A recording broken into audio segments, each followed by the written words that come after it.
Bapak, Ibu, saudara-saudari yang dikasihi Tuhan, selamat datang dalam Ekaristi Kudus ini. Hari ini kita merayakan Misa Rabu Abu untuk mengawali masa Prapaskah kita. Marilah kita awali dengan tanda kemenangan Kristus dalam nama Bapa, Putra, dan Roh Kudus. Amin.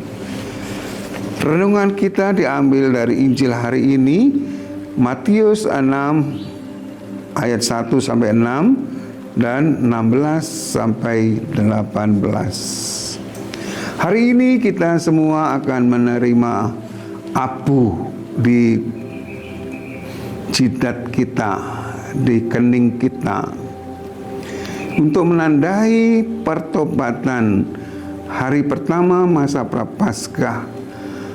Bapak, Ibu, dan saudara-saudari yang dikasihi Tuhan, upacara Rabu Abu ini sudah berlangsung ribuan tahun sebagai tradisi gereja yang mengungkapkan pertobatan.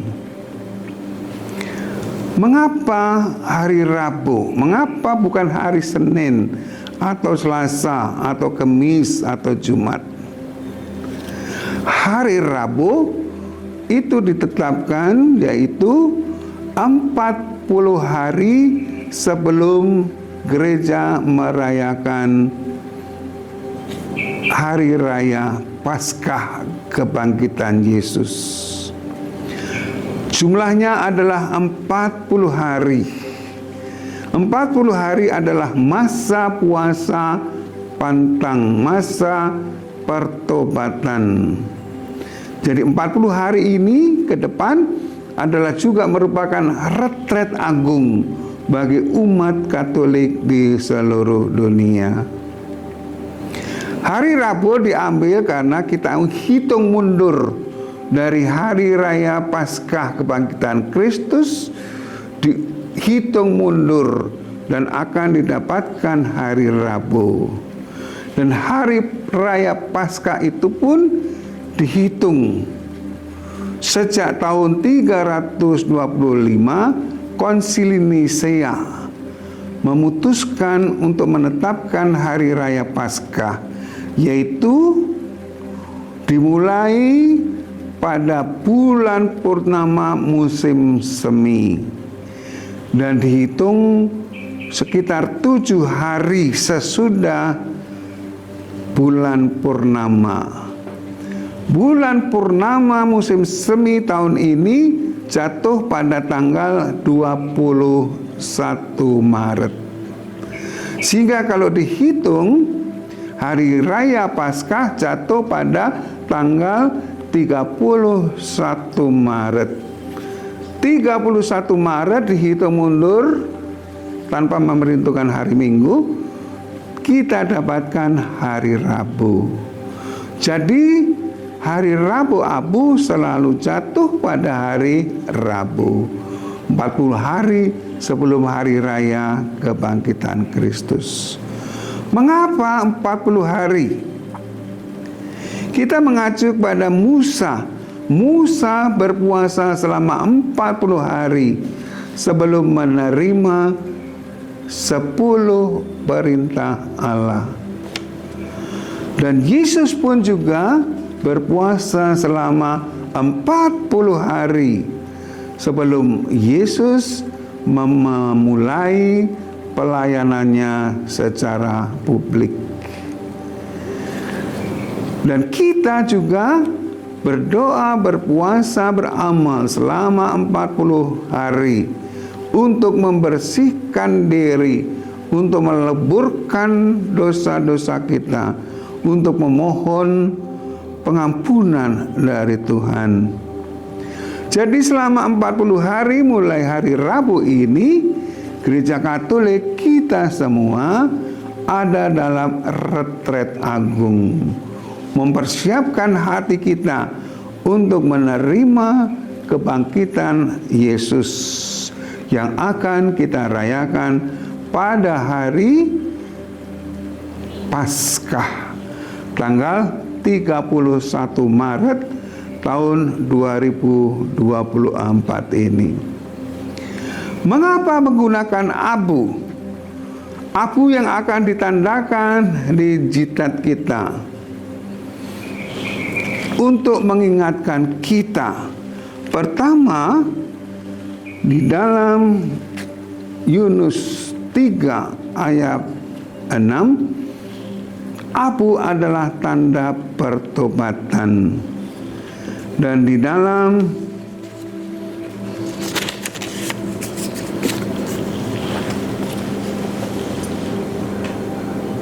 Nahum 3 ayat 1 sampai 19, di sana juga raja orang Niniwe menggunakan abu sebagai tanda pertobatannya. Di dalam kitab Kejadian dikatakan, kamu adalah debu dan akan kembali menjadi debu. Jadi pada saat kita menerima abu, kita diingatkan bahwa kita ini adalah debu di hadapan Allah dan kita akan menjadi debu. Tetapi roh kita yang berasal dari Allah akan kembali kepadanya. Itu dalam Pengkhotbah 3 ayat 12. Dan ditandakan salib dengan abu itu, imam akan memberikan abu berupa salib. Salib adalah menandakan Kristus yang mengorbankan diri karena dosa-dosa manusia untuk menebus dosa-dosa manusia, pengorbanan. Bapak, Ibu, dan saudara-saudari yang dikasihi Tuhan, pertobatan mengacu juga kepada orang-orang Niniwe dalam buku Yunus bab 3 ayat 16. Di sana dalam cerita tentang Niniwe, Niniwe adalah ibu kota dari bangsa Asyur, rajanya bernama Nebukadnezar. Dan pada waktu itu bangsa Asyur adalah suatu bangsa yang dikatakan di sini suka membunuh, suka menumpahkan darah, mengambil negara-negara sekitarnya dengan memerangi mereka, membunuh mereka, menumpahkan darah mereka. Mereka melakukan begitu banyak kekerasan, menindas, merampas bangsa-bangsa lain, menipu, membohongi bangsa-bangsa lain agar tunduk kepada bangsa Asyur.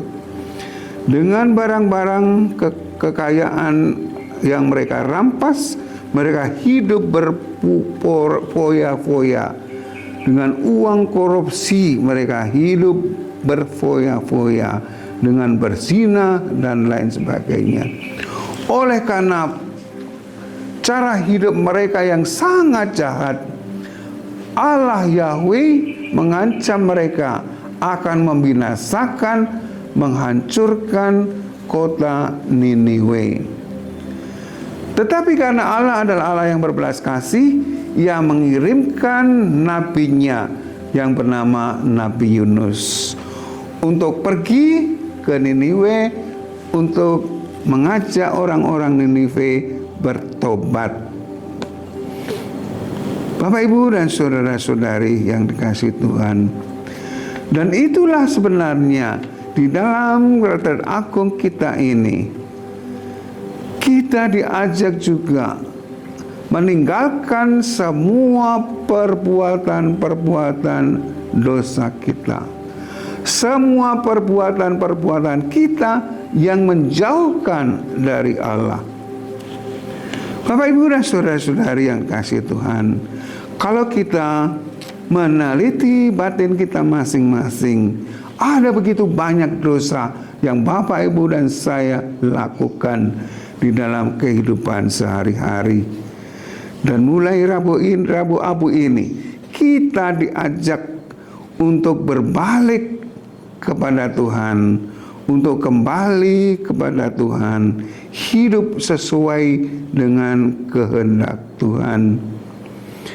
Bapak, Ibu, dan saudara-saudari yang dikasihi Tuhan, dalam bacaan Injil hari ini kita diajak bertobat dengan cara apa? Ada 3 hal di sana.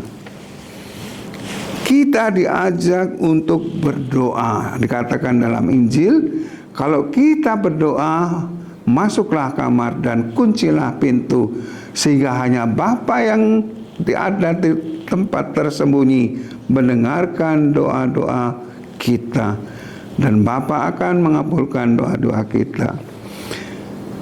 Yesus mengkritik orang-orang yang berdoa di pinggir-pinggir jalan raya, di tikungan-tikungan. Mereka sudah mendapatkan upahnya dari pujian orang-orang yang lewat.